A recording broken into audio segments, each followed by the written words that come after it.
नमस्कार दोस्तों। अब इंडिया और यूए के बीच में तकरीबन इंडिया और यूए के बीच में तकरीबन $60 बिलियन का सालाना ट्रेड है। और यूए का प्लान ऐसा है कि भाई वो आने वाले दिनों में इंडिया के अंदर $100 बिलियन का इन्वेस्टमेंट करेगा।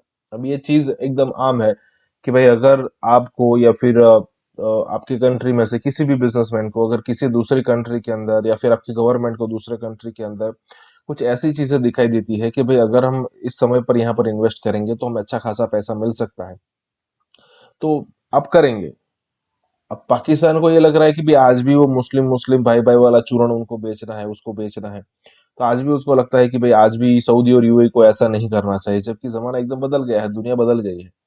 आज सिर्फ पैसों की बात होती है। और बात दरअसल यहाँ पर सिर्फ यही होती है कि भाई किसके पास कितनी अट्रैक्ट करने की कैपेसिटी है इन्वेस्टमेंट को।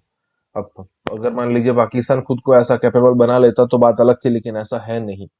और यहाँ पर भी यही बात हो रही है कि भाई आखिरकार ये सारे मुस्लिम कंट्रीज इंडिया में जाकर इन्वेस्टमेंट कर रहे हैं। तो यही बात हो रही है। इसी के साथ ये वीडियो शुरू करते हैं। अमूमन पाकिस्तान का जो मीडिया है वो उसको तो पता ही नहीं हो रहा होता ज्यादातर कि इंटरनेशनल खबरों में क्या चल रहा है या बैन अवी ताल्लुकात में क्या हो रहा है, क्योंकि ये खबरें पिक करते हैं। जो बहुत बड़ी खबर है, जो क्योंकि मैं इसको पाकिस्तान के लेंस से समझने की कोशिश करता हूँ, और वो ये है कि भारत और यूएई ने $100 बिलियन को प्लान किया है ट्रेड का। अगर आपको पता है तो नहीं, मैं बता देता हूं कि तकरीबन $60 अरब की बायलैटरल ट्रेड जो है वो हो रही है।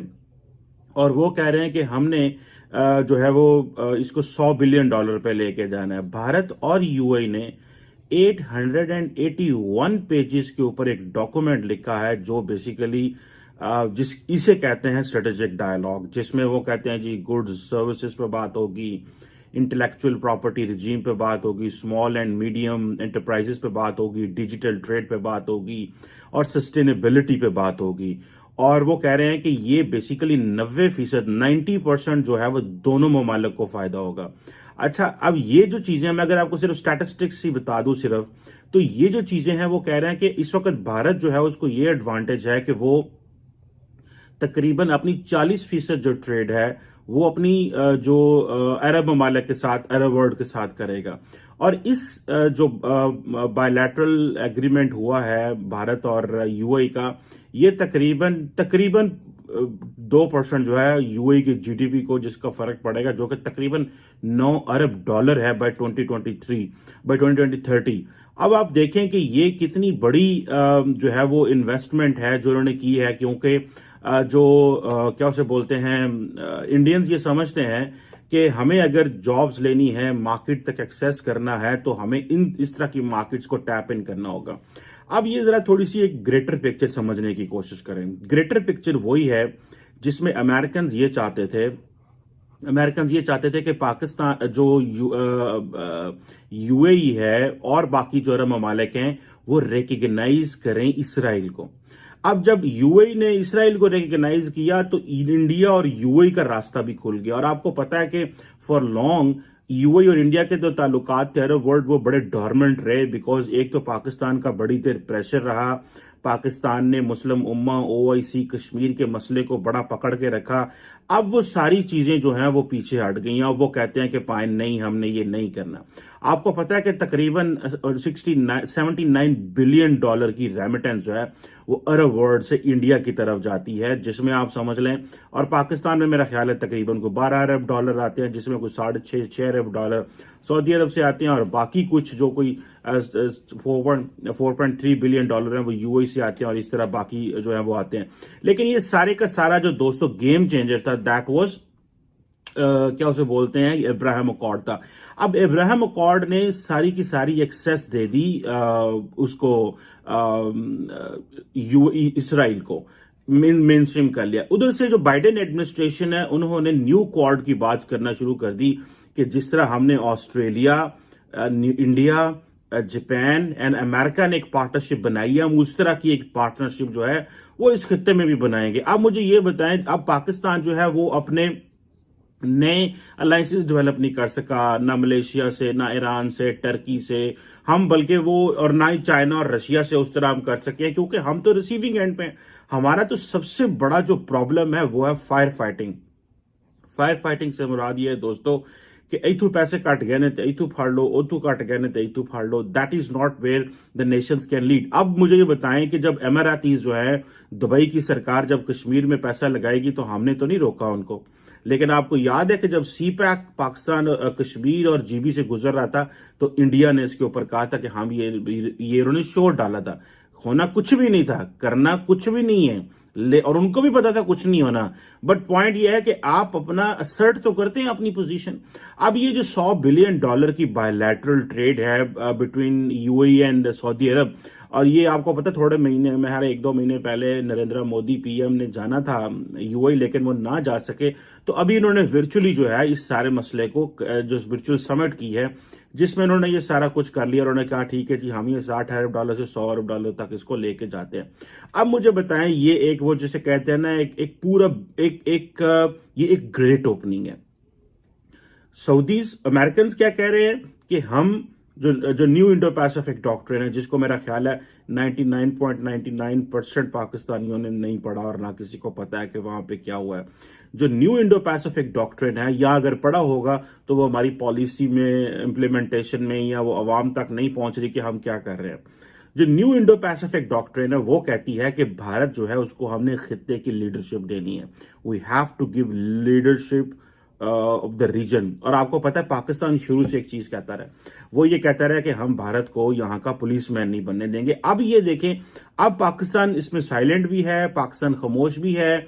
हम अमेरिकन को कह भी नहीं सकते। माजी में तो हमने जब बुश एडमिनिस्ट्रेशन जो है उसने ये सारा करने की कोशिश की थी, तो हमने बुश एडमिनिस्ट्रेशन को ये कहा था कि पायन ये प्रेफरेंशियल ट्रीटमेंट ना दें आप इंडिया को, इससे इम्बैलेंस होगा।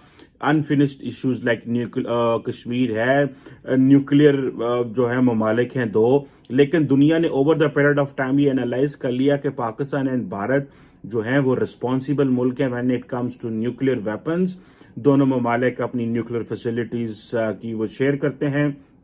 न्यूक्लियर कॉन्फिडेंस बिल्डिंग मेयर्स हैं, फॉरेन सेक्रेटरी लेवल की हॉट टॉक है, डीजीएमओ लेवल की हॉट टॉक है, तो हॉटलाइन है, सॉरी। ये जो है वो तो इसकी वजह से देयर इज नो प्रॉब्लम। तो अब दुनिया ने कहा यार है, हम कहते रहे कि Kashmir is a nuclear flash point, Kashmir is a nuclear flash point, but they didn't understand this. और उन्होंने कहा नहीं, चीजें बेहतर हो जाएंगी because they will not go for war, ये दोनों जंग की तरफ नहीं जाएंगे।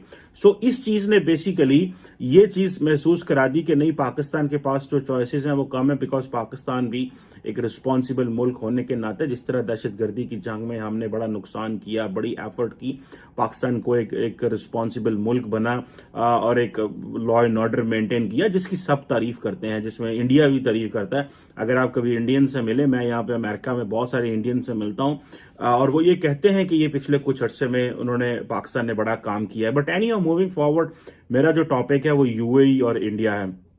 सो वो कहता है कि अब अमारातीज क्या कहते हैं? अमारातीज कहते हैं जनाब कि इंडिया और जो यूएई वो नेचुरल पार्टनर्स हैं। मैनू तुसी ए दसो, नेचुरल पार्टनर जो है इस दुनिया में किसको कहते हैं? फिर नेचुरल पार्टनर्स ये नहीं कहते आप मुसलमान हैं तो तुसी नेचुरल पार्टनर हो, ਤੁਹਾਡਾ रंग चिट्टा तो तुसी नेचुरल पार्टनर हो, तुसी अरबी हो तो नेचुरल पार्टनर, तुसी ओ अबाया और तोप पा ली तो तुसी नेचुरल पार्टनर हो, या पैंट शर्ट पहन लिए तो नेचुरल पार्टनर हो। 21वीं सदी में नेचुरल पार्टनर उसको कहते हैं जिद को रोटी हो, पैसा होवे, किसी खाना से भी पैसा होवे तो खुआने वाले को भी पैसा होवे। अगर आप होटल में जा रहे हैं तो अगर आपके पास 200-500 रुपया है, और अगर आप अमेरिका में हैं तो $200-400 है, और खिलाने वाला जो है वो आपको दे रहा है, और अब वो कहेगा जी आप मेरे बड़े अच्छे कस्टमर हैं, आपकी क्या बात है, आपकी बल्ले बल्ले, आप जो है ना रिस्पॉन्सिबल कस्टमर है।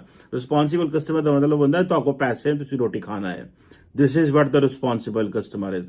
एंड नेचुरल पार्टनर वो होता है जिथे पता हुए कि कारोबार किया जा सकता है। अब मुझे ये बताएं कि ये जो है वो कहते हैं, आप अच्छा आपको पता है इस पे हम इंडियन जो है वो बार बार एक लफ्ज बोल रहे हैं, rules based fair trade. Rules based यानी कि वो रूल्स जो WTO बनाता है, वर्ल्ड ट्रेड ऑर्गेनाइजेशन बनाता है, वो रूल्स जो कि इंटरनेशनली रिकग्नाइज्ड हैं, और वो बायलैटरल अरेंजमेंट जो दो मुल्क साइन करेंगे, वो कहते हैं जी रूल्स बेस्ड फेयर ट्रेड। और इन्होंने क्योंकि ये फ्री ट्रेड एग्रीमेंट कर रहे हैं, अब इंडिया को ये फायदा है कि उसकी जो James and jewellery and textile, leather, plastic, medical devices में, और उससे बड़ा अच्छा ऑटोमोबाइल्स में इंडिया को बड़ा एडवांटेज होगा। मैं इस्लामाबाद में एक अच्छी एक मॉल में गया तो वहाँ बड़ी अच्छी ज्वेलरी थी। तो मैंने कहा ये आप कहाँ से मंगवाते हैं? मेरे हाल 6-8 माह पहले की बात है। तो वो फैमिली मेरे साथ थी, तो उन्होंने कहा जी कि ये तो इंडिया से आती है। तो मैंने कहा इंडिया से कैसे आती है? उन्होंने कहा दुबई जाती है, दुबई से पाकिस्तान आती है। ठीक है। और वो बहुत अच्छी ज्वेलरी थी, मतलब वाकई वो आर्टिफिशियल ज्वेलरी थी, दैट वाज नॉट प्योर, लेकिन उसके रेंट्स बहुत हाई थे भाई। मैं तो हैरान, मैं तो मुझे तो क्योंकि मुझे एक चीज़ों का एक्सपीरियंस नहीं है ज्वेलरी का, तो मैं क्या है तो यार वाकई this is a big game और this is a big deal कि आप उसका वो स्टाइल देखें, वो चीज़ें देखें, वो और वो वाकई बहुत ज़बरदस्त थी। तो इसलिए कहा जा रहा है कि ये जो जेम्स एंड ज्वेलरी है इसमें इंडिया को बहुत ज़्यादा फायदा होगा। टेक्सटाइल लैदर में, अच्छा हमारा वो क्या है, हमारे वो कहते हैं जी साढ़े को तो लैदर दी जैकटें ही पाइन। ठीक है, हम वो इस सियालकोट की लेदर की जैकेटें पूरी दुनिया, अब दुनिया में लेदर की जैकेटें कौन पहनता है? इतनी वो सर्दी नहीं और वो बड़ी भारी होती है, उसके बड़े मिसाइल हैं। इधर आप देखें ये पोलो शोलो ने पतली पतली जैकेटें निकाली, पतली, इतनी पतली जैकेटें कि उनका वजन ही कोई नहीं होता और वो इतनी गर्म होती हैं। हम समझते हैं कि नहीं जरा ना इतनी जबरदस्त, इतना मोटी होना चाहिए, लोग इतना वजन नहीं पहन सकते। अब वो पुराना एक फैशन की हद तक वो लेदर जैकेट्स तो चल गई। अब ये सारा के सारा जो है, अब मुझे ये बताएं इस तरह की जो फायदे होंगे तो वीजे क्या इंडिया को आएंगे या पाकिस्तान को आएंगे? पाकिस्तानी भी बहुत काम कर रहे हैं वहां पे। एक सबसे बड़ी बात जो गलत पाकिस्तान में तासर दिया जाता है कि पाकिस्तान को हमेशा कंपेयर किया जाता है भारत के साथ। ये बिल्कुल ज्यादती होगी। उसकी वजह यह है भारत कस्टमर है, आप फकीर हैं, आप मांगते हैं वो चीजें, वो पार्टनर है, आप पैसे मांगते हैं। आपके रिलेशनशिप, आप किसी मुल्क के साथ रिलेशनशिप को रिलेशनशिप नहीं समझते जब तक वो डॉलर ना दे। नहीं, मैं फैक्ट कह रहा हूं। अगर अमेरिका आपके साथ रिलेशनशिप ठीक करना चाहता है तो आपकी तरफ से पहली चीज ये आएगी कि हमें डॉलर दें तो रिलेशनशिप ठीक हो जाएगी। अगर वो आपके साथ कल्चरल रिलेशनशिप बनाना चाहें, वो आपके साथ ट्रेड करना चाहें या कोई और इस तरह के रिलेशनशिप बनाना चाहें तो आप उन रिलेशनशिप को रिलेशनशिप समझते नहीं है। आपकी नजर में रिलेशनशिप जो है they are based on dollars. ये एक तासर चेंज करना चाहिए और तभी होगा जब लोग पाकिस्तान में पाकिस्तानी लीडर हो। आपके पास अभी तक तो सारे इंपॉर्टेंट आपके लीडर हैं, वो बाहर से जाते हैं, डॉलरों में तनख्वाह लेते हैं, वापस आ जाते हैं। जिस तरह अभी आप देख ले, आपकी हर कैबिनेट बाहर से गई, हर कैबिनेट, और उनमें कोई टेक्नोक्रेट नहीं होते। उसमें तो अल्लाह तल्ले मेरे जैसे दोस्त होते हैं जिनके पास कोई खास स्किल ही नहीं है। बिजनेसमैन होते हैं मेजॉरिटी के। अपने यहाँ पे वो मेरी तरह यहाँ पे अपनी दिहाड़ियां लगा रहे हैं, वो सिर्फ बारबेक्यू करते हैं, बड़े लीडरों की गाड़ियां चलाते हैं, तो कैबिनेट में झंडे वाली गाड़ी मिल जाती है चाहे बेमहकमा हो। मैंने पहली दफा जिंदगी में सुन के हैरान हो गया था कि वजीर बेमहकमा, कि वजीर का महकमा ही कोई नहीं है और गवर्नमेंट उसको 2800 सीसी की गाड़ी देती है झंडे के साथ, और उसका काम है सारे दिन दोस्तों को लेकर फिरना। मैं हैरान होता रहा हूं, किसी मुल्क के अंदर आज तक मैंने किसी कैबिनेट में ऐसा वजीर नहीं देखा जिसका महकमा ही कोई नहीं। ये सिर्फ रियासत मदीना में पॉसिबल है, किसी और सिविलाइज मुल्क में तो पॉसिबल नहीं है। देखे खान साहब ने किस तरीके से, अल्लाह ताला माफी दे, रियासत मदीना के नाम को किस तरीके से उन्होंने मेरे मुझ से एक पिक्चर ऐसी पोर्ट्रे कर दी है कि नौज बिल्ला कितनी मुकद्दस जगह को किस तरीके से वो करते हैं चीजें, कि उन्होंने कहा जी मैं रियासत मदीना का ठेकेदार हूं, और वो खराबी की तरफ जा रही मुसलसल दिन बाय दिन। 12.5 रुपए आपका पेट्रोल बढ़ा, एक फ्लड ऑफ जो वो आ रहा है वहां पे महंगाई। तो असल में ये एक इंडिया के साथ, भारत के साथ अपने आप को कंपेयर आप तब करें जब आप कर्जे लेना बंद करें। हाँ, ये भारत के साथ ये जरूर कंपेयर करें कि उनका करप्शन इंडेक्स में नंबर 85 है, साइज में आपसे 6 गुना ज्यादा बड़े हैं। स्विट्जरलैंड के अंदर करप्शन का पैसा आपसे निस्बतन कम है उनका, वहां पे उससे कंपेयर करें आप उनके साथ कंपेयर करते हैं कि दुनिया के साथ रिलेशनशिप किस तरह है, तो वो लोगों से त्यारे लेते हैं, लोगों के साथ कस्टमर डील, उनके साथ उनकी ट्रेड रिलेशनशिप है, खैरात मांगने नहीं जाते। आप जहां जाते हैं खैरात मांगते हैं, पैसे मांगते हैं, और वो पैसा पाकिस्तान आता ही नहीं है, वो सारे का सारा बाहर जाता है आपका पैसा। 21वां IMF का प्रोग्राम है, इसका भी पैसे सारे बाहर जाएंगे। इतने में वो शख्स मार्केट में एक बूढ़ी औरत को देखता है जो तांबे का बर्तन पकड़े हुए थी और उसे हर तांबे वाले को दिखा रही थी, क्योंकि वो बूढ़ी औरत उस तांबे के बर्तन को बेचना चाहती थी। वो जिस तांबा सास को बर्तन दिखाती तो वो उसे तोल कर कहता कि इस बर्तन के सिर्फ 4 रियाल ही मिलेंगे। अच्छा, बूढ़ी औरत ये कहती कि मैं इसको 6 रियाल में बेचूंगी। कोई तांबा साज उसे 4 रियाल से ज़्यादा देने को तैयार नहीं हो रहा था। आखिरकार वो औरत एक तांबा साज के पास पहुंची। तांबा साज अपने काम में मसरूफ़ था। बूढ़ी औरत ने कहा कि मैं ये बर्तन बेचने के लिए लाई हूँ और इसे 6 रियाल में फ़रोख्त करूँगी, क्या आप 6 रियाल देंगे? अच्छा, तांबा साज ने पूछा कि सिर्फ 6 रियाल में क्यों? बूढ़ी औरत ने दिल की बात बताते हुए कहा, मेरा बेटा बीमार है, हकीम ने उसके लिए दवाई का नुस्खा लिखा है जिसकी कीमत 6 रियाल है। तांबा साज ने बर्तन लेकर कहा कि माँ जी ये बर्तन बहुत उम्दा और कीमती है, अगर आप बेचना ही चाहती हैं तो मैं इसे 25 रियाल में खरीदूंगा। बूढ़ी औरत ने सुनकर कहा कि क्या तुम मेरा मजाक उड़ा रहे हो, क्या तुम मेरी गुर्बत का तमाशा बना रहे हो? जिस पर तांबे वाले ने कहा कि हरगिज़ नहीं, मैं वाकई इस उम्दा बर्तन के 25 रियाल दूंगा। ये कहकर उसने बर्तन लिया और बूढ़ी औरत के हाथ में 25 रियाल रख दिए। अच्छा, बूढ़ी औरत बहुत हैरान हुई और दुआएं देती हुई जल्दी से अपने घर की तरफ चल पड़ी। अच्छा, इबादत गुजार तांबे वाले और बूढ़ी औरत के दरमियान होने वाली सारी कहानी देख रहा था। जब वो बूढ़ी औरत चली गई तो इबादत गुजार ने तांबे वाले से कहा कि चचा, लगता है कि आपको कारोबार नहीं आता, क्योंकि बाजार में तकरीबन सभी तांबे वाले इस बर्तन को तोलते थे। 4 रियाल से ज़्यादा किसी ने इसकी कीमत नहीं लगी और आपने 25 रियाल में से ख़रीदा। तो तांबा साज ने उसका जवाब देते हुए कहा कि मैंने दर हकीकत बर्तन नहीं ख़रीदा, मैंने तो सिर्फ उसके बच्चे का नुस्खा ख़रीदने के लिए उसे पैसे दिए। मैंने 1 हफ्ते तक इसके बीमार बच्चे की देखभाल के लिए पैसे दिए। मैंने इसे इसलिए ये कीमत दी है कि इस औरत को घर का बाकी सामान बेचने की नौबत ना आए। इबादत गुजार शख्स तांबे वाले की बात सुनकर लाजवाब होकर, इतनी देर में तो अच्छी चलती हुई परचून की दुकान नहीं बर्बाद होती। ये कर गए वारदात। ये इस मुल्क को यहां तक पहुंचाने वाले लोग ही ये हैं। हबीब जालिब ने लिखा था 20 रुपये मन्नाटा, इस पर भी है सन्नाटा, सदर अयूब जिंदाबाद। तंजिया बिल्कुल 20 रुपए मन्नाटा हुआ तो लोगों के लिए वो खरीदना मुश्किल था। जब उसने हबीब जालिब ने प्रोटेस्ट किया, सन्नाटा ये मुर्दों की कौम है, सन्नाटा है यहाँ तो क़यामत आनी चाहिए, चूंकि 20 रुपए में 1 मन्नाटा कौन खरीदेगा।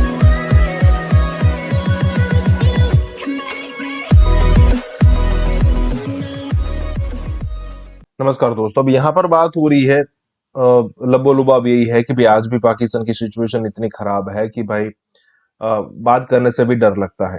जब 1947 में अलग हुए थे तब बड़ी ही होप थी इनको, और पूरी दुनिया के जितने मुस्लिम कंट्रीज है सबको ये बताया गया था कि भाई हम अलग हो चुके हैं और हम आपके भाई, आप हमारे भाई, वगैरह वगैरह।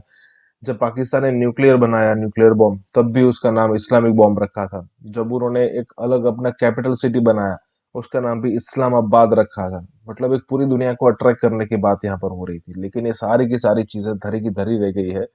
और इतनी सिचुएशन खराब है कि चाहे वो इमरान खान हो, चाहे वो शहबाज शरीफ हो, यहाँ पर मतलब वो तय करके आए हैं कि पाकिस्तान जिस दलदल में है उससे अंदर जाना चाहिए, दलदल से बाहर तो बिल्कुल नहीं आना चाहिए।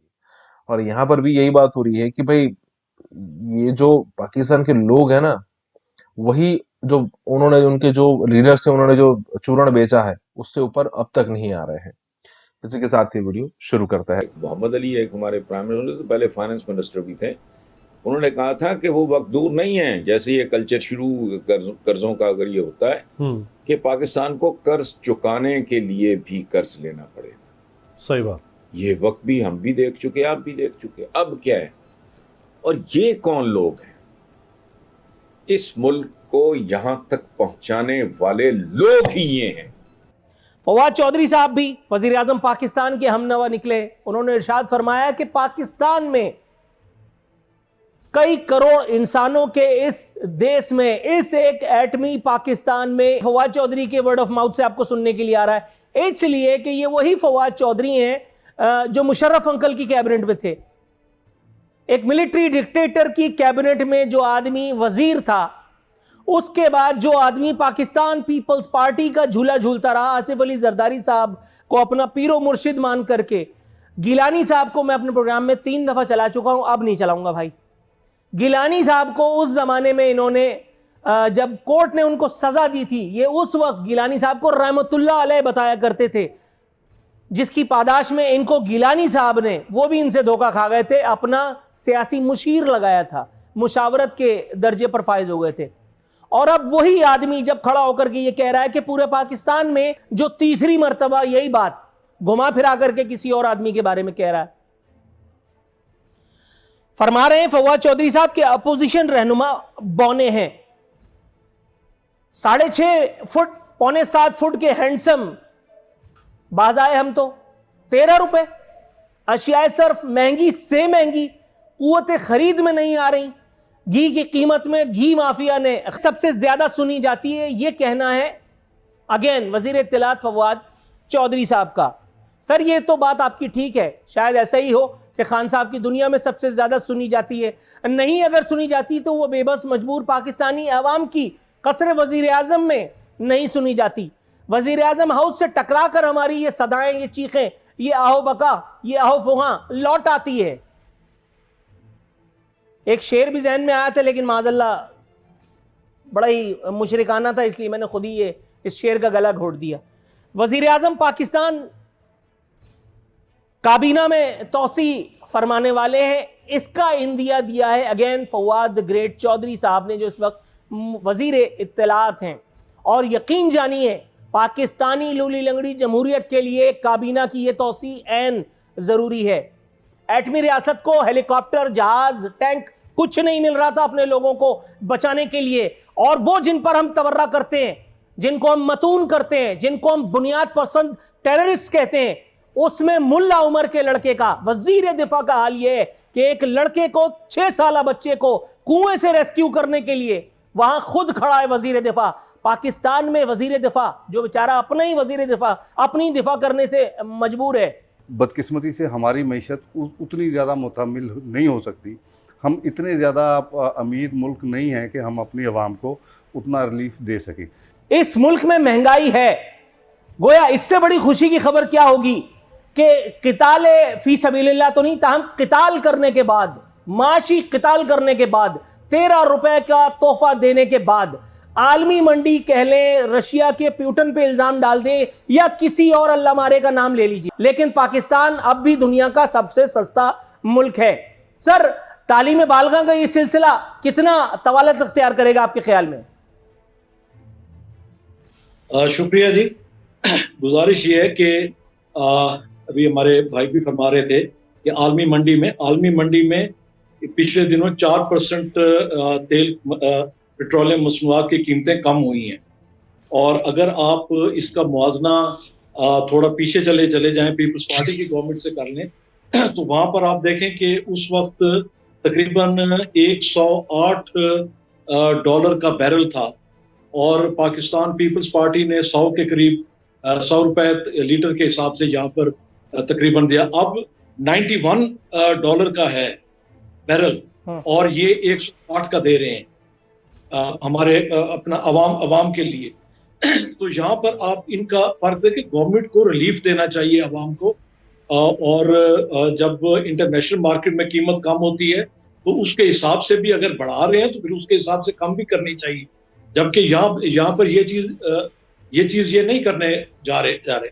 और फिर वजीर आजम साहब बार बार इस चीज का कहते हैं कि जी पूरी दुनिया में कीमतें जो हैं वो बढ़ रही हैं, और वहां पर फीकस आमदनी देखें आप, अगर वहां पर कुछ पेट्रोल या डीजल वगैरह का थोड़ा बहुत कीमतें बढ़ी हैं तो उनकी फीकस आमदनी आपके सामने है कि वो, और हमारा मजदूर जो है वो 800,000 से ज्यादा दिन में नहीं कमा सकता। वो कहाँ से 500 रुपए, रात ही इन्होंने 80 रुपए का ये घी बढ़ा दिया है, वो कैसे अफोर्ड कर सकता है हमारा मजदूर? 500 रुपए किलो घी, और फिर ये जो रेट आटे का है, चीनी का है, या वो मोटरसाइकिल के लिए पेट्रोल वगैरह, हमारा किसान परेशान है। आप ये देखें कि 10,000 जो यूरिया की बोरी पहले 1700 की मिल रही थी, वो 3500 में उसने खरीद की, वो भी ब्लैक में, और उसे सरकारी रेट्स पर नहीं कहीं पर अवेलेबल हो सकी।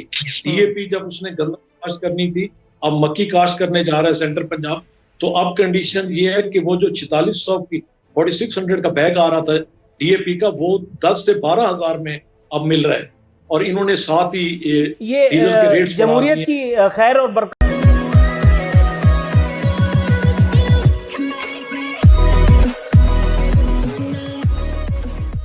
नमस्कार दोस्तों, अब यहाँ पर बात हो रही है कि भाई इंडियन फॉरेन पॉलिसी और आपकी फॉरेन पॉलिसी में, मतलब कि पाकिस्तान की फॉरेन पॉलिसी में सबसे बड़ा डिफरेंस यहाँ पर यही साबित होता दिख रहा है कि इंडिया जो है वो अपनी इकोनॉमी के दम पर, या फिर कहे कि अपनी पॉपुलेशन के दम पर, या फिर कहे कि अपनी आईटी फील्ड के दम पर पूरी दुनिया को झुका के रखता है। जबकि पाकिस्तान की बात करें तो सिर्फ न्यूक्लियर के नाम पर सऊदी और यूएई जैसे कंट्री, या फिर अमेरिका और फ्रांस जैसे कंट्रियों से सिर्फ और सिर्फ एड यहाँ पर चुराने की बात होती है, या फिर कहे कि एड ही लेने की बात होती है। एड मतलब कि आप दूसरे शब्दों में कह सकते हैं कि भीख का पैसा।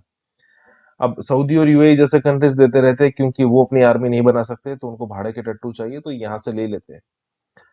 लेकिन अमेरिका और फ्रांस और यूके जैसे कंट्री की ऐसी मजबूरी नहीं है, लेकिन उनको किसी न किसी तरीके से इंडिया को भी दबाना होता है, तो वो पाकिस्तान को फंडिंग करते रहते हैं। और यहाँ पर भी यही बात हो रही है कि अगर आपको उस लेवल का बढ़ना है तो इंडिया जैसी फॉरेन पॉलिसी आपकी होनी चाहिए। इसी के साथ ये वीडियो शुरू करता है। एक तो वेस्ट की उनका झुकना इंडिया की तरफ, और दूसरा आपकी ना तजर्बाकारी और आपकी रिश्वत की स्टोरियां। ये दोनों चीजों को जब कंबाइन करें तो आपकी फॉरेन पॉलिसी का की सही पिक्चर इस पर नजर आ जाती है। दूसरा, उसके साथ उनके कॉम्पिटेंट लोग हैं, उनके लोग मेरिट पर हैं। डॉक्टर जयशंकर का कंपैरिजन कोई नहीं है, और उनकी दूसरी टीम को मैं जानता हूं, उनके पोर्टफोलियो जानता हूं। और दूसरा सबसे बड़ी बात यह है कि नेशनलिज्म है उनके अंदर। मैं जो मोदी साहब की जो एक मोदी साहब का आना एक नेशनलिस्ट मूवमेंट का जो पूरी दुनिया में चली थी उसका एक हिस्सा थे, और उसमें मेरे ख्याल में वाहिद एक ऐसे लीडर है जो कामयाब है अभी तक। दूसरे सारे डोनाल्ड ट्रंप साहब गिर चुके हैं, बिखरा खड़े हैं फ्रांस में, लेकिन दूसरे जो उसके साथ पैरेलल है, अरब स्प्रिंग खत्म हो चुकी है, लेकिन उसके साथ मोदी साहब अपनी जगह खड़े हैं, और उनकी टीम जो है वो प्रूव कर रही है कि दे आर नेशनलिस्ट, और अपनी पॉलिसीज में, अपने प्रोपेगेंडा में वो कामयाब है। पाकिस्तान की फॉरेन पॉलिसी की दुश्वारियां, एक तो मैं आपको हमेशा बताता हूं कि उनका लॉबी इन वॉशिंगटन डीसी, इंडियन डायस्पोरा, उनकी सलाहियतें तेज होना, और दूसरा आपका नॉन सीरियस होना, ना तजर्बाकारी, रिश्वत, करप्शन, और उसके बाद आपका जो इश्यूज है कि आप नॉन सीरियस। मेरा मकसद है कि आपने अपने रिलेशनशिप्स को सिर्फ डॉलर की हद तक जो है उसको आपने कंक्लूड कर दिया है कि जहां से पैसे मिल रहे हो वो आप उसी के कैम्प में होते हैं। जिस तरह मैं आज आपसे पहले भी बात हम कर रहे थे कि इस वक्त आपने मुसलसल अपने आप को वेस्ट और अमेरिका से डिटैच कर दिया है, बिल्कुल कंप्लीटली। आप अब जरा गौर करें कि पहले आपने एब्सोल्युटली नॉट का नारा लगाया, फिर आपने तालिबान के जश्न मनाए, आपकी high security personality went to Kabul during a very critical period, आपने झंडे लगाए, आपने कहा कि शैकल तोड़ दिए गए हैं, आपने सारा कुछ किया सिर्फ आपने अमेरिका को स्नब करने के लिए, और उस पर वो बड़े नाराज है। उसमें उसके रिएक्शन में इस वक्त वॉशिंगटन डीसी ये समझता है कि हमारे साथ जो कुछ अफगानिस्तान में पिछले 20 साल में हुआ है उसके पीछे आपके अवामिल थे, आप उसमें शामिल थे। एक तो उनको डायरेक्ट इतराज है, दूसरा इस वक्त व्हाइट हाउस के जो आईज एंड ईयर्स हैं वो सारी इंडियन है, वो उनका वो उसमें उसको मजीद उसको तकवीयत मिलती है वहां से। अब आपने चाइना के बास्केट में सारे एग्स डाल दिए। चाइना के जिस तरह पहले बात कर रहे थे कि उनकी ट्रेड इतना ग्रो कर चुका है दो मुमालिक का, चाइना और इंडिया के आपस में, कि वो एक दूसरे के लिए एक जरूरत एक दूसरे की बनते जा रहे हैं। वो आपको डंप कर सकते हैं क्योंकि आप हमेशा हर वक्त आप ब्रोक होते हैं, आप हर वक्त कर्जे मांगते हैं, वर्सेस वो उनके कस्टमर हैं, उनके ट्रेड रिलेशनशिप एक दूसरे के साथ। या ये भी मैं बताना चाहूंगा कि चाइना के अमेरिका के साथ भी उसी तरह के ट्रेड रिलेशनशिप है, चाइना के यूरोप के साथ भी उसी तरह की ट्रेड रिलेशनशिप है। आपने देखा होगा कि उन्होंने ट्रेन चलाई चाइना से जो जा रही है सीधी इस वक्त यूरोप के अंदर। आप ये नहीं समझते कि अगर कल को आपने मुआशी मजबूरी, आपको वो कह दें कि हमारी इकोनॉमिक मजबूरी है और अब आपके साथ इस तरह नहीं चल सकते, आपको प्रोटेक्ट नहीं कर सकते, जिस तरह कि उनका सी पैक फेल हो चुका है पाकिस्तान में और उनकी रिजर्वेशंस है, तो फिर आप क्या करेंगे, आप किधर जाएंगे? आपने मैं जो मुसलसल आजकल जो पाकिस्तान की फॉरेन पॉलिसी या फैसला करने वाले अपने हर रिमेनिंग ब्रिज को जला रहे हैं वेस्ट और अमेरिका के साथ। उसकी अब जो इनका रशिया ट्रिप है, मैं हैरान था। आप अब अगर इसकी हिस्ट्री पढ़े तो ये चौथा, जब से आप 74 साल की हिस्ट्री में चौथा ट्रिप है किसी प्रीमियर का। टाइमिंग देखें कि इस वक्त जो बाइडेन मुसलसल डेली बेस पे प्रेस कॉन्फ्रेंस करके दुनिया को बताता है कि अटैक होने वाला है। अमेरिका एम्बेसी बंद कर चुका है, अपने सिटीजन निकाल चुका है, यूके वहां से निकल चुका है। जयशंकर साहब इस वक्त म्यूनिख में बैठे हैं, जयशंकर साहब ब्रसल में जाके लोगों से मिल रहे हैं, अपने फ्रेंच काउंटर पार्ट से मिले हैं, जर्मनी के काउंटर पार्ट से मिले हैं। और आपका इस वक्त, आपको सबसे बड़ी बात इस वक्त जो यहाँ पे डाट कनेक्ट करने वाले ये समझते हैं वॉशिंगटन डीसी में कि चाइना में ये जो पुतिन साहब ने आपको बुलाया है, it's on a request on China, कि आपको जो आइसोलेशन हो रही थी पूरी दुनिया में, आपको मिडिल ईस्ट छोड़ चुका है, आपको हर दूसरा जो है आप बिल्कुल तनहा होते जा रहे हैं दुनिया में, तो चाइना ने आपको ये आपकी फॉरेन पॉलिसी में खैरात डाली। और लेकिन इसमें मैं समझता हूं खैरात क्या डाली थी, बैक स्टैबिंग कर रहे हैं। ये मेरे ख्याल में जो इमरान खान साहब का ये दौरा वेस्ट और अमेरिका के लिए ये एक हाईएस्ट, एक ऐसा स्टेप होगा कि this may be the last, कहते हैं ना कि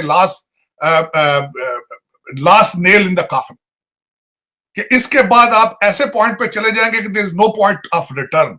देखें, उनको पहले तहफुजात आपसे मौजूद हैं, उनको अमेरिकन और वेस्टर्न सिविलाइजेशन। अब आप इस पीरियड पे जा रहे हैं कि जब वो कोल्ड वॉर जैसी सिचुएशन बन चुकी है, वहां पे अमेरिका और रशिया आमने सामने खड़े हैं। आप जा रहे हैं, आपके अब बताया ये जा रहा है कि आप दो चीजें डिस्कस करेंगे, आप पाइपलाइन डिस्कस करेंगे और अफगानिस्तान की सूरत डिस्कस करेंगे।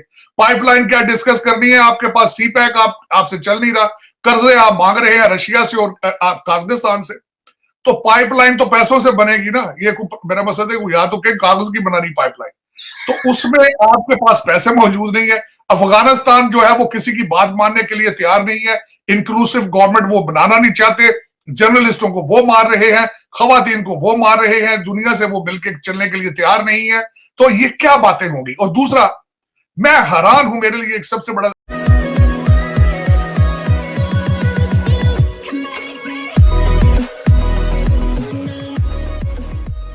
नमस्कार दोस्तों। अब एक समय था जब पूरी दुनिया ये कहती थी कि भाई नहीं, एशिया के लिए तो पाकिस्तान ही सबसे बड़ा है, और एक समय आएगा जब पाकिस्तान है वो एशिया टाइगर बन जाएगा। और ये सारी सिचुएशन थी जब वेस्टर्न कंट्रीज बहुत ही अलग लेवल पर पाकिस्तान को सपोर्ट किया करती थी। लेकिन उसके बाद क्या हुआ कि 2014 के बाद मोदी जी की जो एक पॉलिसी रही, या फिर कहे कि लॉबिंग रही वेस्टर्न कंट्रीज को, कि भाई आप पाकिस्तान को इतना ज्यादा इंपॉर्टेंस देते हैं लेकिन पाकिस्तान की तरफ से आपको कोई बेनिफिट होता नहीं है। और फिर वो उसामा बिन लादेन भी मारा गया, रशिया भी अफगानिस्तान से चला गया। तो फिर वेस्टर्न कंट्रीज को भी पता चला कि हाँ भाई, पाकिस्तान को क्यों मदद की जाए, तो उन्होंने पैसे देने बंद कर दिए और इंडिया के साथ रियल ट्रेड शुरू किया। वेस्टर्न कंट्रीज पूरी तरीके से इंडिया, जैसे कि फ्रांस हो गया, यूके हो गया, यूएस हो गया, इटली, जर्मनी भी हो गया, ये सारे कंट्रीज इंडिया की फेवर में आने लगे। अब कहा तो ये कुछ नहीं जाता कि भाई एशिया का बॉस कौन है या फिर साउथ एशिया का बॉस कौन है, लेकिन बाय डिफॉल्ट इंडिया लीडर बनना शुरू हो गया। और यहाँ पर भी यही बात हो रही है कि आखिरकार इंडिया को इतना वेटेज मिल क्यों रहा है। इसी के साथ ही वीडियो शुरू करते हैं। जनरल साहब, ये इतनी बेबसी और इतनी मजलूमियत अपनी बना के आप क्यों पेश कर रहे हैं? कि अमेरिका ने ये तय कर लिया है कि उसका इस रीजन के अंदर जो स्ट्रेटेजिक पार्टनर है वो हिंदुस्तान है, और वो हिंदुस्तान को बुनियाद बना के सारी स्ट्रेटेजी डेवलप करता है। मुझे तो तकलीफ है ये बात सुन के, बदकिस्मती है अगर ये सच है। जो कुछ वॉर ऑन टेररिज्म के बाद अमेरिका ने पाकिस्तान के साथ किया है, यानी पाकिस्तान की जो दहशतगर्दी के खिलाफ जंग की कंट्रीब्यूशन है, उसके बारे में डाउट्स क्रिएट करना, अफगानिस्तान के अंदर जो पीस प्रोसेस था उसको जिस तरह से अमेरिका ने डिस्टेबलाइज किया, जिस तरह से एक प्रॉक्सी वॉर इंडिया के कॉन्टेक्स्ट में लड़ने की कोशिश की जा रही है अफगानिस्तान के कॉन्टेक्स्ट में, जिस तरह से आपका FATF का मामला है, जिस तरह से अब यूरोपियन यूनियन हमें थ्रेट कर रही है कि ये यूरोपियन यूनियन जो है कभी हिंदुस्तान को भी खत लिखती है जो कुछ वहाँ हो रहा है मकबूजा कश्मीर में। तो मेरा कॉन्टेक्स्ट ये है कि हम इसको ये ना देखें ये कोई इमरान खान नैरेटिव है, ये स्टेट नैरेटिव है। अगर आप नेशनल सिक्योरिटी पॉलिसी का नया डॉक्यूमेंट पढ़ें, उसके अंदर ये बड़ी वाज़ेह रिफ्लेक्शन है कि हमें अब अपने आप को जियो कनेक्टिविटी के कॉन्टेक्स्ट में और जियो इकोनॉमिक्स के कॉन्टेक्स्ट में आगे जाना है। इसलिए मैं ये समझता हूं कि जो गुफ्तगू हो रही है वो पाकिस्तान की एक रिविजिटिंग हो रही है। ये नहीं मैं कह रहा कि फौरी तौर पे इसके नताइज आ जाएंगे, आने वाले चंद सालों में आपको इसकी रिविजिटिंग नजर आएगी कि हम चाइना के साथ कैसे जा रहे हैं, रशिया के साथ कैसे जा रहे हैं, तुर्की के साथ कैसे जा रहे हैं, और खुद अफगानिस्तान के कॉन्टेक्स्ट में क्या आएगा, अमेरिका जो है वो हिंदुस्तान के अंदर कैसे अपना रोल प्ले करेगा। क्योंकि एक बात तो बड़ी वाज़ेह हो चुकी है ना कि अमेरिका ने यह तय कर लिया है कि उसका इस रीजन के अंदर जो स्ट्रेटेजिक पार्टनर है वो हिंदुस्तान है, और वो हिंदुस्तान को बुनियाद बना के सारी स्ट्रेटेजी डेवलप करता है। अच्छा, पाकिस्तान को यह एतराज नहीं है कि आपने हिंदुस्तान को स्ट्रेटेजिक पार्टनर क्यों बनाया। पाकिस्तान का कंसर्न यह है कि अमेरिका पाकिस्तान के जो तहफुजात हैं इंडिया के कॉन्टेक्स्ट में, उसको तो वो एड्रेस ही नहीं करता ना, उसको तो वो कोई कंसर्न देता ही नहीं है, उसको अंडरस्टैंड नहीं करता। इस वजह से पाकिस्तान के अंदर सियासी जमातों के अंदर भी, हमारी इस्टेब्लिशमेंट के अंदर भी, हमारे इंटेलेक्चुअल की सतह पे भी अमेरिका के रोल के बारे में काफ़ी कंसर्न्स हैं जो सीरियस नोयत के हैं। अब आप देख, यानी हमें जो सपोर्ट मिलनी चाहिए थी अमेरिका के कॉन्टेक्स्ट में इस रीजनल हवाले से, खासतौर पे अफगानिस्तान के कॉन्टेक्स्ट में, क्योंकि पाकिस्तान ये समझता है कि कि अगर अफगानिस्तान के अंदर डिस्टेबलाइजेशन होगी तो वो सिर्फ वहां तक महदूद नहीं रहेगी, उसका इंपैक्ट पाकिस्तान के अंदर भी आएगा, उसका इंपैक्ट रीजन के अंदर भी आएगा। तो मैं ये समझता हूं जो गुफ्तगू इस वक्त हो रही है इसको एक इंटरनेशनल सिनेरियो में, एक रीजनल सिनेरियो में देखिए तो आपको समझ आएगा ये जो तहरीके अदम एतमाद का खेल है उसमें जब आप एब्सोल्युटली नॉट कहते हैं, जब आप कहते हैं कि जनाब हम यूरोपियन यूनियन के खत के ऊपर ये नहीं कहेंगे कि हम रूस की मजम्मत करना चाहते हैं, हम ये कह रहे हैं कि अमेरिका ने हमें इस्तेमाल किया है, हम ये कह रहे हैं कि अमेरिका वॉर ऑन टेररिज्म में हमारी कंट्रीब्यूशन को कबूल नहीं कर रहा, अफगानिस्तान में हमारे रोल को तस्लीम नहीं कर रहा, तो कंसर्न्स तो उठेंगे ना जो पाकिस्तान के अंदर इस वक्त इंटरनेशनल कंसर्न्स तो तब उठेंगे ना सलमान आबिद साहब, हम रीजनल इंटरनेशनल तब जाएं कि जब हमारे घर के मामला ठीक हो। भट्टी साहब, आप सर किस तरह देखते हैं ये सारे ये जो कॉन्स्पिरेसी थ्योरीज हम घटते रहते हैं? देखें जी, ये तो शुरू से पाकिस्तान की एक समझ लें पॉलिटिकल एक ट्रेडिशन बन गई है कि जब भी किसी हुकूमत को थोड़ा सा झटका लगता है, उसके कुछ मामला थोड़े से जो है वो ट्रैक से उतरना शुरू हो जाते हैं, तो वो उसमें इस तरह की थ्योरीज लेके आते हैं ताकि उसको कोई इंटरनेशनल कॉन्स्पिरेसी करार दे के तो किसी तरीके से अवाम को जो है वो मिसगाइड किया जाए। तो आप अगर हिस्टोरिकली देखें तो ये जब कभी भी किसी हुकूमत को ऐसी थ्रेट फील हुई है, उन्होंने उसको गैर मुल्की साजिश जो है वो करार दिया है। बल्कि ये तो अब समझ लें कि एक इंटरनेशनल भी बन गया है कि किसी भी मुल्क में कहीं हुकूमत के खिलाफ कोई इस तरह की सिचुएशन बनती है तो उसको कहते हैं जी इसमें गैर मुल्की हाथ है। लेकिन स्पेसिफिकली पाकिस्तान के अंदर तो ये डेफिनेटली एक जो है एक लंबी ट्रेडिशन है, लेकिन जो इस वक्त हो रहा है इसको जरा अगर देखा जाए तो इसमें कंस्पिरेसी वाली बात कहाँ से आ गई। इसमें दो तीन चीजें जो है वो इम्पोर्टेंट है। पहली बात यह है कि अमेरिका का वो कौन सा काम रह गया है पाकिस्तान की वजह से जिसके लिए उसको फौरी तौर पे जो है वो पाकिस्तान में रजीम चेंज की जरूरत महसूस हुई। तो जाहिर है सबसे पहले वो अफगानिस्तान में करते जहाँ पे एक कयास की सिचुएशन है, जहाँ पे आप कहीं किसी को भी किसी के खिलाफ किसी वक्त भी खड़ा कर सकते हैं।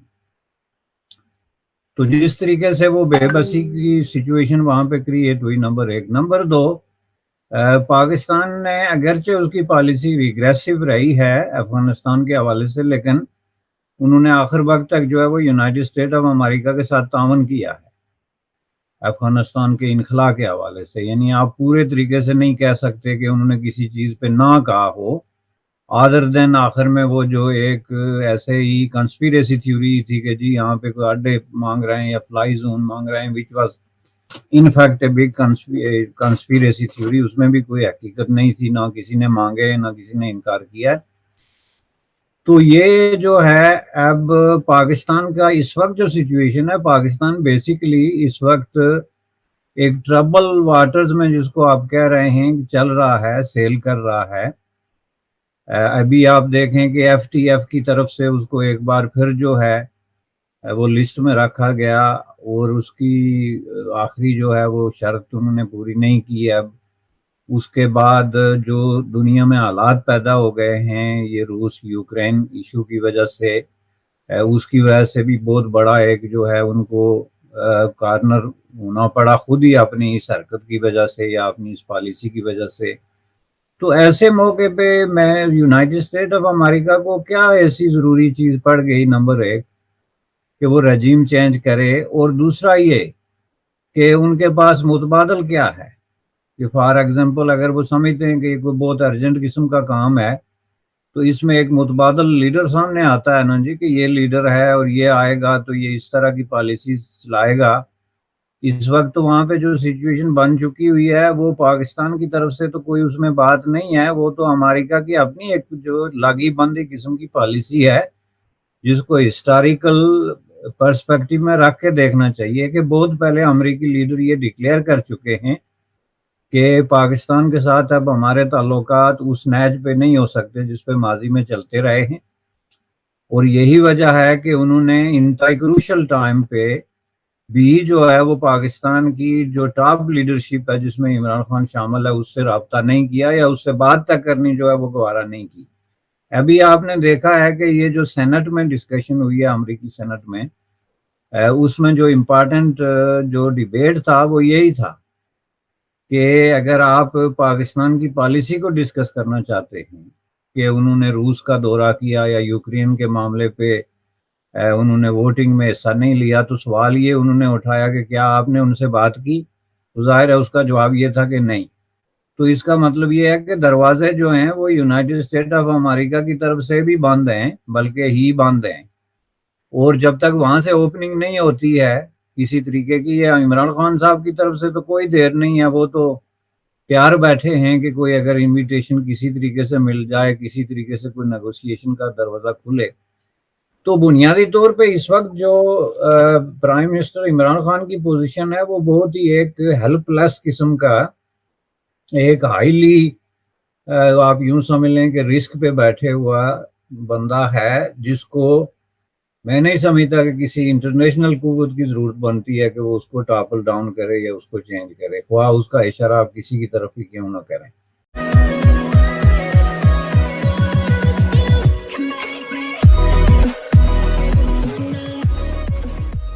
और दोस्तों अब एक हमारे समय था, कुछ महीनों पहले की बात है कि जब पाकिस्तान के अंदर एक सिचुएशन होना शुरू हो गई थी कि भाई चाइना, रशिया और पाकिस्तान मिलकर एक अलग से एक ग्रुप बनाएंगे और पूरी दुनिया के सामने एक नया ऑप्शन क्रिएट करेंगे, क्योंकि पाकिस्तान ये मानता था कि रशिया जो है वो इंडिया के साइड है और अमेरिका जो है वो उनके साइड, मतलब कि पाकिस्तान के साइड है।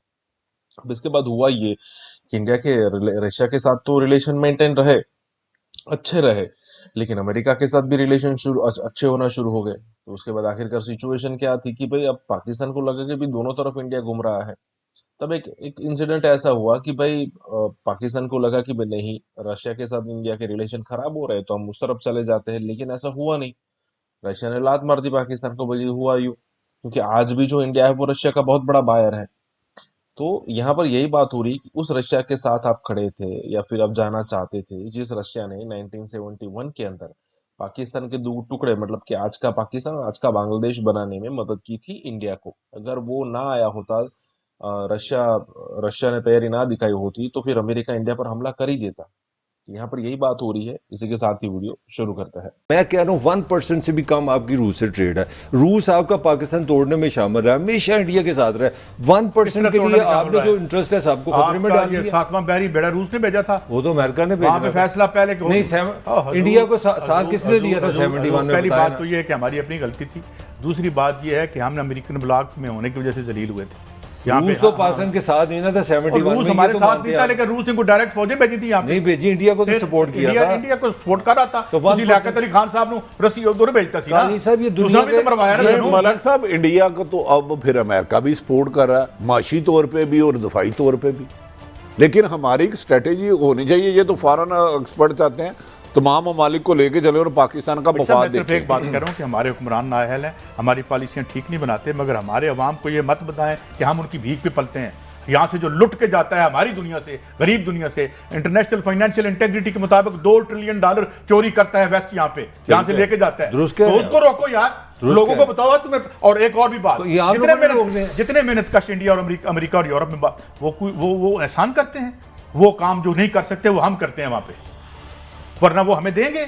वो इसलिए हमें बुलाते हैं कि जब उन्हें लेबर चाहिए होती है, चीप लेबर चाहिए होती है। काजी साहब ये बात ना करें, और ये बात काजी साहब ये बात आसान करते हैं। और काजी साहब नहीं सकते आसान कर। देखें, अगर सारी जो जितने ओवरसीज बाहर पाकिस्तान आ जाते हैं सारे, तो क्या ये उनको मुल्क खिला सकता है? आज उन्हें कहीं भेज के दिखाएं, उनका सिस्टम रुक जाएगा। तो बुला लें आप, सिस्टम रुक जाएगा। $30 बिलियन है। भारत, बांग्लादेश, नेपाल 50 गुना उससे मैन पावर भेजा। उन्होंने अपनी कन्वीनियंस के लिए रखे हुए हैं। मलिक साहब प्लीज वापस बुला लें, वापस क्यों बुलाया? अपनी मर्जी से गए, उनके शहरी हैं वो, लेकिन वो उनसे काम लेते हैं, उनकी मेहनत को इस्तेमाल करते हैं, दौलत बनाते हैं, भीख नहीं देते। हमें हर वक्त हमारे हाथ में बैगिंग बाउल ना पड़ा तो नौकरी भी नहीं मिलती। के जरिए तो आप हमारे हाथ में बैगिंग बाउल, यहाँ तो नौकरी भी नहीं मिलती, आगे बढ़ते हैं, कम से कम नौकरी तो दे देते हैं। ऐसा नहीं है यार, मेहनत भी करवाते हो, हमारा कदर फाजिल भी खाते हो और हमें भिखारी भी कहते हो। तकरीबन मेरा ख्याल है कोई 1,30,000 मिलियन $US हमने कर्जा ले लिया हुआ है। इतना कर्जा हमने एक्सटर्नल पाकिस्तान का जो डेट है वो हमारे ऊपर है 1,30,000 मिलियन $US। ये तो पता नहीं कितने को अमाउंट आप मल्टीप्लाई कर लें, मुझे कितना साफ नहीं आता कि कितना को पाकिस्तान ने ये देना है। अब इन तरह की चीजों में आके एक तरफ आप जो है वो हमने ओआईसी के कॉन्फ्रेंस, फॉरेन मिनिस्टर कॉन्फ्रेंस भी करानी है 22-23 मार्च को, वो भी सुना हो रही है। अच्छा, चाइनीज भी आ रहे हैं, सारे आ रहे हैं। अच्छा, एक तरफ अच्छा वो ना तो ओआईसी की कुछ सुनता है, ना कोई ओआईसी की कुछ समझता है, ना ओआईसी को लिफ्ट कराता है, ना तो उसका कोई फॉरेन पॉलिसी आउटकम है। ये ओआईसी है, मुझे बताएं ये जो आ रही है अभी, ये जब हम पहले कहते थे कि आओ बुलाओ, तो कोई अरबी कोई मानता नहीं था, कोई सऊदी कोई अमाराती मानता नहीं था। तो कितने दुख की बात थी यार। आज अगर देखें वो मान रहे हैं, और वो भी पता नहीं किस चक्कर में आ रहे हैं। ये भी एक जिसे कहते हैं ना सस्पेंस ही है हमारे लिए, और इसका कोई फायदा होगा? कुछ भी फायदा नहीं होगा। हाँ, लेकिन एक चीज है कि सिर्फ हम ये कह सकते हैं जी कि इसका जरा सिर्फ एनालिसिस कर लें तो आपको ये पता चलेगा सिर्फ मुसलमान लीडर पाकिस्तान में आए हैं, ठीक है। बीच में चंद एक नॉन मुस्लिम वर्ल्ड जो यूरोप से भी कुछ लोग आए हैं, ठीक है। अब जारी बात है हमारे यहाँ कौन आ रहा है, इंडिया में कौन जा रहा है, इन चीजों का एनालिसिस आप कर सकते हैं। आप समझदार हैं, आपको ये बताने की जरूरत नहीं है। लेकिन ओआईसी का इजलास जो है वो 4 महीने के अंदर, 5 महीने के अंदर 2 दफा हो जाना पाकिस्तान में, हम समझते हैं ये बहुत बड़ी हमारी डिप्लोमेटिक सक्सेस है। मैं इसको सक्सेस नहीं समझता, because OIC is a dead horse. OIC जो है वो आपकी वो नहीं वो चीजें करने वाली। सो ये तो आप बता दें हमें कि एक तरफ आपने जीसीसी से लोन लिया हुआ है, सऊदी से लदा लोन लिया हुआ है, आईएमएफ से $6 बिलियन, $10 बिलियन आप और मांग रहे हैं, ठीक है जी। और इसीलिए फिर चाइना की तारीफें करते हैं वहां जाके, दिस इज माइंड ब्लोइंग।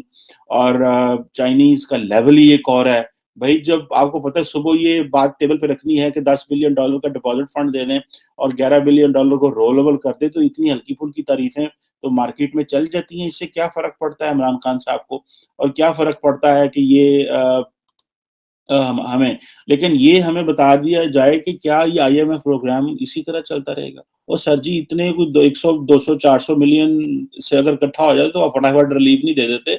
और बहुत सारे हमारे पंजाबी कहते ने कप्पे होंगे ने जड़े ने ना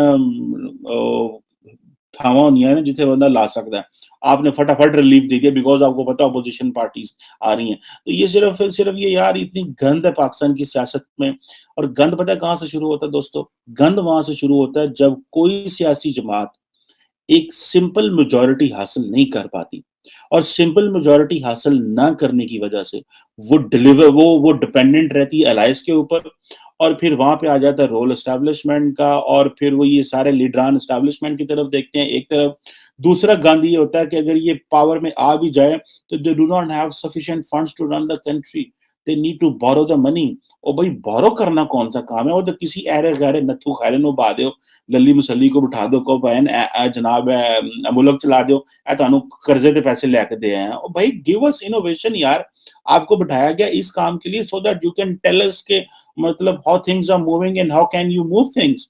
इसलिए तो नहीं बिठाया कि आप जनाब ये कहें कि ठीक है जी मैं जा रहा हूँ बाहर से कर्जा ले रहा हूँ, मैं इमरान खान हूँ। वो दूसरा कहेगा जी मैं जरदारी हूँ, तीसरा कहेगा जी मैं नवाज शरीफ हूँ, चौथा कहेगा जी मैं बिलावल हूँ, मैंने कर्जे दो, अवाम मेरी बड़ी मानती है। तो ये तो कोई काम ना हुआ, ये तो कोई बंदा भी जाके कर्जे लेके आ सकता है। सो मेरा ख्याल है कि ये पाकिस्तान के लिए बड़ी बदकिस्मती है दोस्तों कि एक तरफ हम कर्जे पे कर्जे लिए जा रहे हैं, ठीक है जी, दूसरी तरफ नो ट्रस्ट मोशन आ गया, पॉलिटिकल इंस्टेबिलिटी है।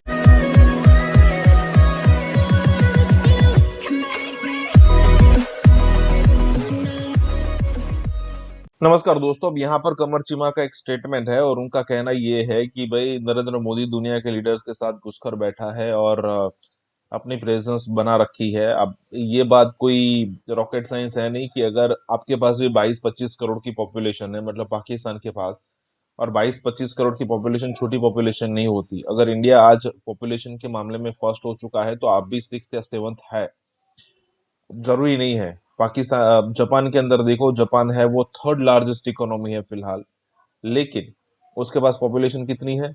12 करोड़, पाकिस्तान से आधी।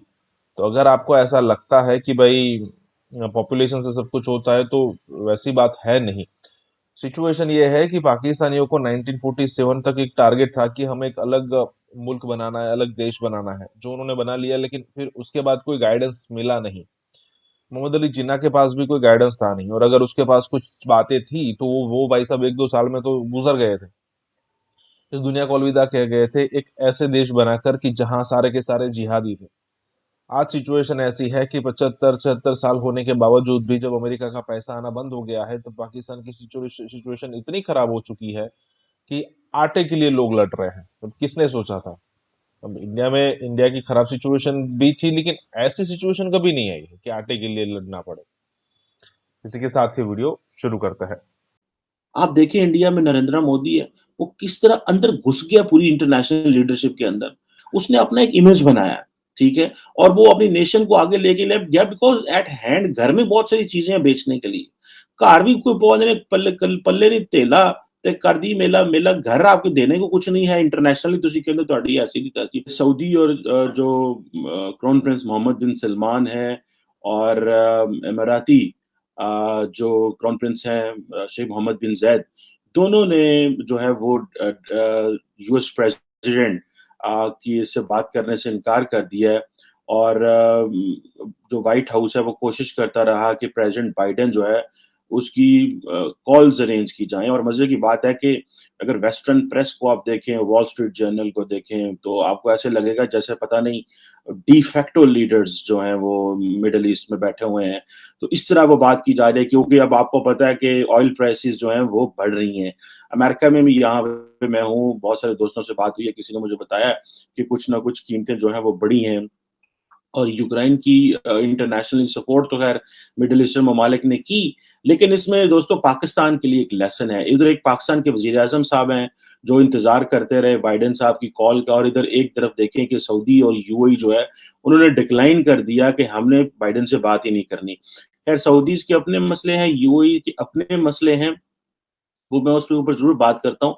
लेकिन मुझे सबसे ज़्यादा शर्मिंदगी तब होती है as a citizen of Pakistan, जब पाकिस्तान के अंदर दहशतगर्दी अरूज पे है और सारे सियासतदान अपनी सियासत चमका रहे हैं।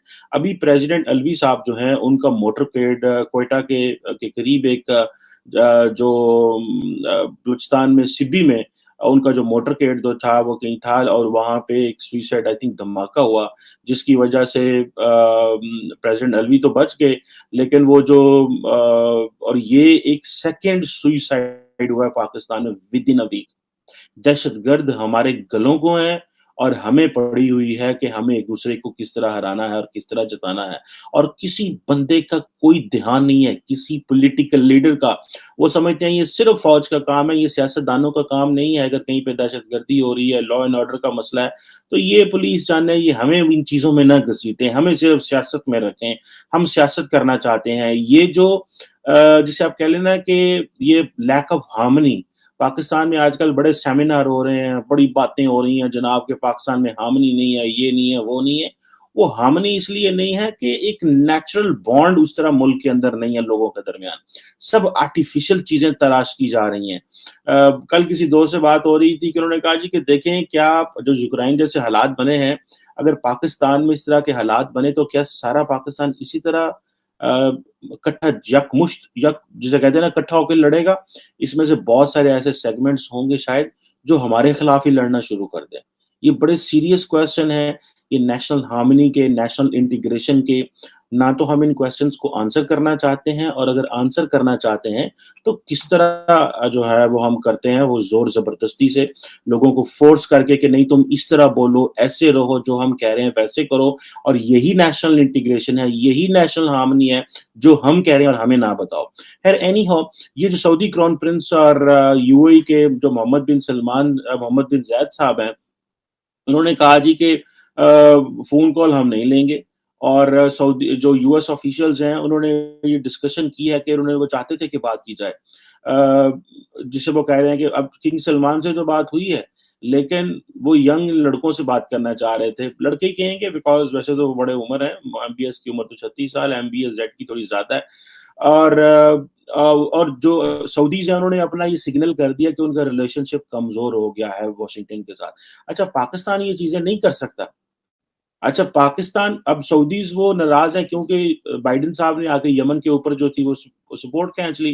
फिर आपको पता है यूएई के जो एयरपोर्ट्स हैं वहां पे भी जो हौतीस थे उन्होंने हमले किए।